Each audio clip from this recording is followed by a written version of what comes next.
My pampered sister was always the center of attention.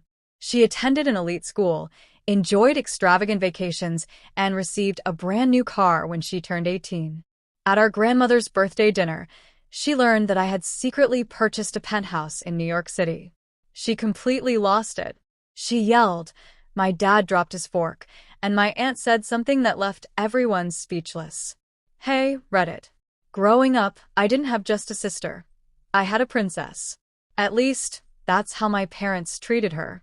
Private schools, designer outfits, lavish trips, a shiny car with a big red bow on her 18th birthday, while I received hand-me-downs and lectures about being grateful.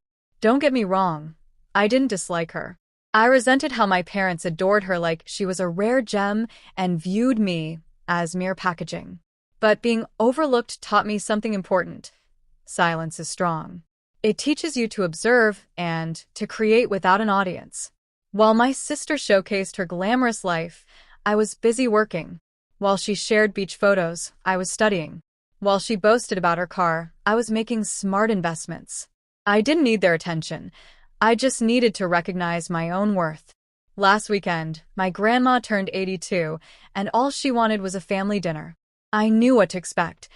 My parents would go on about my sister's latest accomplishments while ignoring mine. But I love my grandma, so I attended.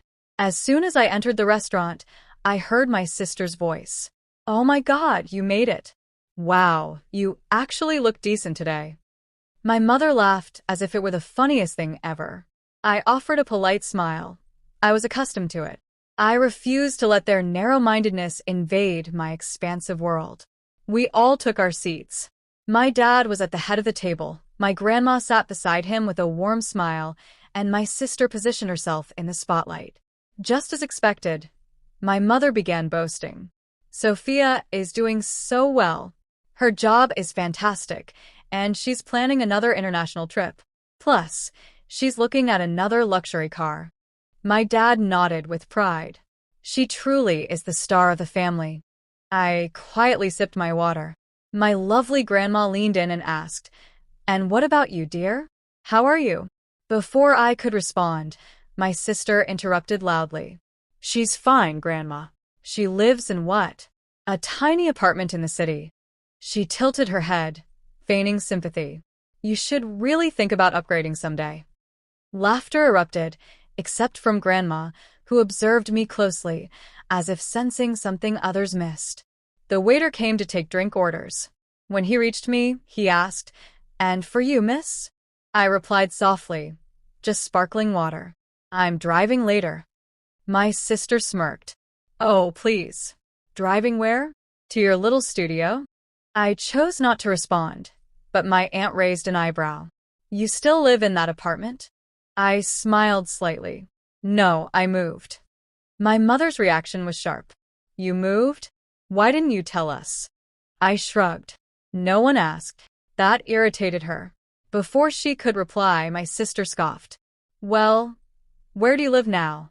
"Some small rental." I took a deep breath and said, "Actually, I bought a place." The entire table went still. "You what?" my father asked, stunned. My mother looked shocked, and my sister burst out laughing. "A place? Doing what?" "Clipping coupons." I ignored her. Grandma leaned in closer, smiling warmly. "What kind of place, sweetheart?" I paused and simply said, "A penthouse." The restaurant fell silent. My mother blinked rapidly. My dad dropped his fork. My sister stared at me as if I had sprouted wings. "Penthouse where?" she asked. I looked her straight in the eye. "Manhattan." Her face drained of color. My sister slammed her hands on the table. "How?" My mother hissed. "Lower your voice." "No, I want to know," my sister yelled. "How did she afford that?" "She's not smarter than me. She's not more successful than me." Patrons from other tables began to glance over. My grandmother frowned at my sister. "Sophia," she said sharply, "that's enough." But my sister was spiraling. "She's lying. She has to be lying." I opened my purse, pulled out a small key card, and placed it on the table. My building's key card. My mother grabbed it and gasped. "It's real," my father whispered. a penthouse in New York City. Then my sister shouted the words that revealed her true character. It's not fair. I'm supposed to be the successful one. That's when my aunt set down her wine glass, looked around the table, and said something that made everyone freeze. She turned to my parents and said, "Maybe if you supported both your daughters instead of just worshiping one, you wouldn't be so shocked right now." Silence. My father blinked. My mother looked as if she'd been struck. My sister stared at her plate. She built herself from nothing. She never bragged. She never demanded anything. And she still succeeded. She pointed gently at me. That's what a real star looks like. For the first time in my life, my parents were speechless. My sister's lip quivered. My grandma reached over and squeezed my hand. "I knew you could do it," she whispered. That night, the balance finally shifted. Not out of anger or revenge, but in truth. What transpired after dinner when my sister confronted me outside the restaurant was something no one at that table anticipated. If anyone thought the chaos at Grandma's birthday dinner ended when my sister stormed out, they were mistaken. It was only the beginning. The next day, I woke up to 47 missed calls. My mother, father, spoiled sister, aunt, even my grandmother, all because of that one moment. My aunt had spoken loudly enough for everyone to hear. Maybe she wouldn't be so jealous if she actually worked for something in her life. The room went quiet. My sister ran out crying. My dad glared at my aunt, and my mom flushed with embarrassment. I sat quietly, holding my glass of water as it all unfolded.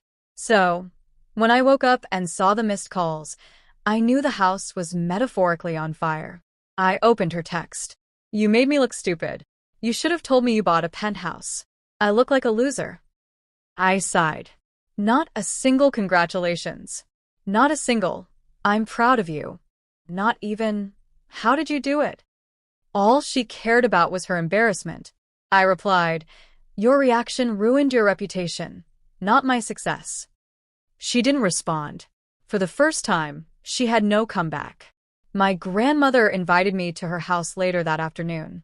When I arrived, my mom opened the door, but wouldn't meet my gaze. My dad sat stiffly on the couch with his arms crossed, as if bracing for a lecture. My grandma sat in her rocking chair, observing us all closely. Then the interrogation began. "Mom, why didn't you tell us you bought a penthouse?" "Dad, where did the money come from?" "Mom, you embarrassed your sister." "Dad, you should have handled last night better." My sister screamed like a kettle about to boil over. I literally just existed. I took a breath. "I didn't tell you," I said calmly, "because whenever something good happens to me, you find a way to make my sister the focus again." My mother scoffed. "That's not true." Grandma interjected before I could respond. "Yes, it is." Everyone turned to her. Her voice was firm. "Your daughter has accomplished something remarkable. Instead of celebrating her, you scolded her because your other daughter threw a fit." My mother opened her mouth, but Grandma raised a finger. "And you?" She pointed at my father. "Always feeding the golden child nonsense. Look where that's led." Dad looked as if someone had unplugged him. Then Grandma looked at me. "Sweetheart, tell your parents what you confided in me last night." I hesitated, but she nodded gently. "It's time." So I shared. I didn't just buy a penthouse. I own 2 investment properties. My tech freelancing business hit 6 figures this year, and I've been quietly planning to start a nonprofit. My mother's jaw dropped. My father's eyes widened. My sister, listening from the hallway, gasped dramatically. My mother finally whispered, "How?" I shrugged. By working, saving, and focusing on myself, not waiting for anyone to hand me anything. My grandmother burst into tears of pride. "I always knew she'd do it," she said. "She took the least and made the most." My sister burst into the living room, her mascara running, hair unkempt, still in her pajamas. She pointed at me like a prosecutor. "You humiliated me. You made me look like a spoiled brat who never accomplished anything." I looked at her softly. "You did that yourself." She trembled with rage. "You've been doing all this behind my back." Grandma clapped her hands sharply. That's because when she tries to share good news, you interrupt and make it all about you. My sister's mouth dropped open. Mom attempted to defend her. Well, she just wants attention. Grandma cut her off. She gets it constantly. That's why she can't handle her sister succeeding. Dad tried to interject, but Grandma raised her voice. No more excuses. You all made her feel small her entire life. Now that she's become successful, you're upset because you can't control her anymore. My sister sat down, speechless.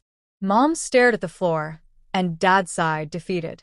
Grandma motioned for me to come closer. Then she said, I updated my will. Everyone stiffened. My sister whispered, What? Grandma replied calmly, I love you both, but I'm leaving a lake house and my savings to the child who has shown me gratitude, humility, and hard work. My sister's face turned pale. My mother gasped softly. My father sighed deeper this time. Then Grandma turned to me with gentle eyes. You've earned your blessings, and you'll use them wisely. I hugged her tenderly. My sister stormed out, followed by my parents. Grandma rocked slowly in her chair and whispered, You handled all this with grace. I'm proud of you. Tears filled my eyes. For the first time in years, I felt truly seen. That night, my sister posted dramatic quotes on social media. My mother sent me lengthy texts about family unity. My father just sent a single message. I'm sorry. And honestly, that was enough. I wasn't competing with my sister anymore. I didn't need approval. I wasn't the forgotten daughter. I was simply myself, successful, independent, unapologetic, and the girl who bought a penthouse. She finally claimed her place at the table, but this time, no one could push her away.